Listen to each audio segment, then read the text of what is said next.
22শে শ্রাবণ বিশ্বকবি রবীন্দ্রনাথ ঠাকুরের প্রয়াণ দিবস। নানা অনুষ্ঠানের মধ্য দিয়ে যথাযোগ্য মর্যাদার সাথে দিনটি পালিত হলো বিশ্বভারতীতে। প্রথা মেনে এদিন সকালে গৌর প্রাঙ্গণে বৈতালিক উপাসনা গৃহে ব্রহ্ম উপাসনা বৈদিক মন্ত্র পাঠের মধ্য দিয়ে কবিকে স্মরণ করা হয়। বিশেষ উপাসনায় উপস্থিত ছিলেন বিশ্বভারতীর ভারপ্রাপ্ত উপাচার্য অরবিন্দ মণ্ডল, অধ্যাপক, কর্মী, পড়ুয়া এবং আশ্রমিকেরা। এরপর সমবেতভাবে শোভাযাত্রা করে রবীন্দ্র ভবনের কবির বাসভবন উদয়ন গৃহে কবির ব্যবহৃত চেয়ারে পুষ্পার্ঘ্য অর্পণ করে বিশেষ শ্রদ্ধা জানানো হয়। বিশ্বভারতীর তরফে জানানো হয়েছে, রবীন্দ্রনাথের তিরোধান দিবস উপলক্ষে প্রত্যেক বছরের ন্যায় এবছরও রবীন্দ্র সপ্তাহ পালন করা হবে। বিকেলে রয়েছে বৃক্ষরোপণ অনুষ্ঠান। কবির প্রয়াণ দিবসে যোগ দিলেন বাংলাদেশের পরিস্থিতি নিয়ে উদ্বেগ প্রকাশ করলেন বিশ্বভারতীর এক বাংলাদেশি পড়ুয়া। প্রথমে শুরু করেছি বৈতালিক থেকে ভোরে 5টার সময়, তারপরে বৈতালিকের পর এখন উপাসনা আমাদের সম্পূর্ণ হলো। এরপর আমরা যাচ্ছি উত্তরায়ণ গৃহে পুষ্প প্রদান করতে। তারপর আমাদের আবার বিকালে অনুষ্ঠান আছে, বৃক্ষরোপণ করব। প্রতি বছরই এটা পালন করা হয়।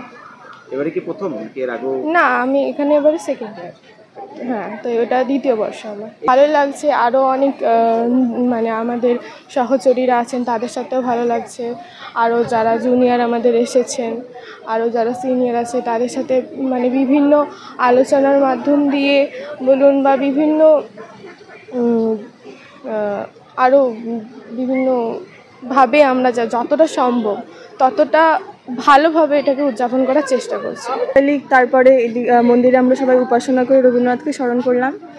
তারপরে আমাদের উদয়ন প্রাঙ্গণে সেখানে পুষ্পার্ঘ্য প্রদান হবে। এরপরে বৃক্ষরোপণের মাধ্যমে এই অনুষ্ঠানটা সূচনা হলো। তারপরে সারা সপ্তাহব্যাপী বিভিন্ন অনুষ্ঠান চলবে আমাদের। এইভাবে আমরা আজকে রবীন্দ্রনাথকে স্মরণ করছি। শুধু আজকের দিনে নয়, সারা বছর সবসময় রবীন্দ্রনাথ আমাদের সবার মনে থাকেন। আজকের এই দিনটা আমাদের বিশ্বকবি রবীন্দ্রনাথ ঠাকুরের প্রয়াণ দিবস, তো ওনাকে আমরা শ্রদ্ধা করে স্মরণ করছি। আর আমি একজন বাংলাদেশি বিশ্বভারতীতে পড়ছি, তো সব মিলিয়ে 3 বছর ধরে এখানে আছি। তো সব মিলিয়ে একদমই অন্যরকম কাটে এখানে এই সকালটা। সব মিলিয়ে খুব ভালো লাগছে। যেহেতু দেশের বাইরে আছি, তো সেহেতু আমাদের চিন্তাটা অনেক বেশি। হ্যাঁ, এখন খবরটা পাচ্ছি, তবে একটুখানিতে চিন্তা হচ্ছে দেশের জন্য, কারণ এখন আমাদের সেভাবে কোনো সরকার গঠন এখন অবধি করা হয়নি। এখন আমরা চাইছি সুষ্ঠুভাবে একটা সরকার গঠন হোক, এবং এইসব ক্ষোভ, এইসব হিন্দুদের ওপর যে যা কিছু হচ্ছে এবং ভাঙচুর, ভাস্কর্য ভাঙা হচ্ছে, সব মিলে আমরা এসব আর চাইছি না। লুটপাট হচ্ছে, যেটা হয় আর কি কোনো দেশের শাসক না থাকলে যেটা হয়। সো আমাদের এটা ফেস করতে হচ্ছে। আর আমি যেহেতু একজন সনাতন পরিবারের মেয়ে, সো আমাকে আমার ফ্যামিলি নিয়ে চিন্তা করতে হচ্ছে যে তারা ঠিক আছে কিনা, এটা নিয়ে একটু চিন্তিত। বোলপুর থেকে কাজী আমিরুল ইসলামের রিপোর্ট, টিভি নিউজ 10। সুলভে সঠিক চিকিৎসার একমাত্র প্রতিষ্ঠান বিবেকানন্দ হসপিটাল। 24 ঘন্টা emergency service, blood bank, trauma care. আপনাদের সেবায় আমরা তৎপর। গুণমান ও পরিষেবায় দুর্গাপুর বিধাননগরের ডক্টর জাকির হোসেন এভিনিউর বিবেকানন্দ হসপিটাল শিল্পাঞ্চলের মানুষের মন জয় করেছে।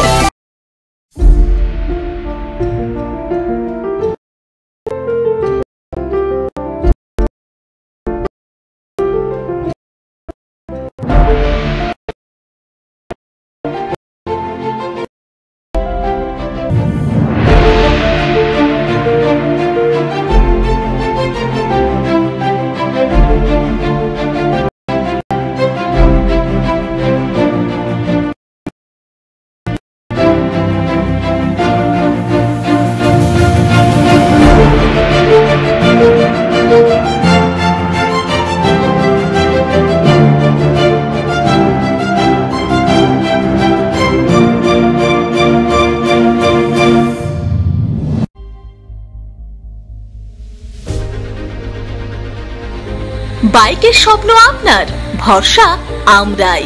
আনিস টিভিএস নিয়ে এলো বাইক কেনার সুবর্ণ সুযোগ। যে কোনো টিভিএস 2 হুইলারের সাথে পাচ্ছেন নিশ্চিত আকর্ষণীয় উপহার। এছাড়াও থাকছে free petrol, free helmet, free seat cover ও সহজ কিস্তিতে লোন পরিশোধের সুবিধা। আমাদের এখানে স্বল্প মূল্যে টিভিএস মেকানিকের দ্বারা সার্ভিসিং ও হোম সার্ভিসের সুবিধাও রয়েছে। আপনার দু চাকার স্বপ্নকে বাস্তবায়িত করতে আজই আসুন আনিস টিভিএস এ। আমাদের ঠিকানা এসবি মোড়, সঞ্জীব সরণি, দুর্গাপুর স্টেশন বাজার, দুর্গাপুর 713201। আনিস টিভিএস, এসবি মোড়, সঞ্জীব সরণি, স্টেশন বাজার, দুর্গাপুর 713201।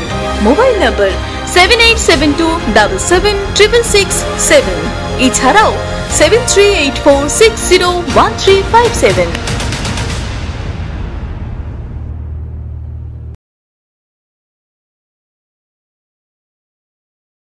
সবার আগে খবরের আপডেট পাওয়ার জন্য সাবস্ক্রাইব করুন আমাদের ইউটিউব চ্যানেল এবং ক্লিক করুন বেল নোটিফিকেশন আইকনে।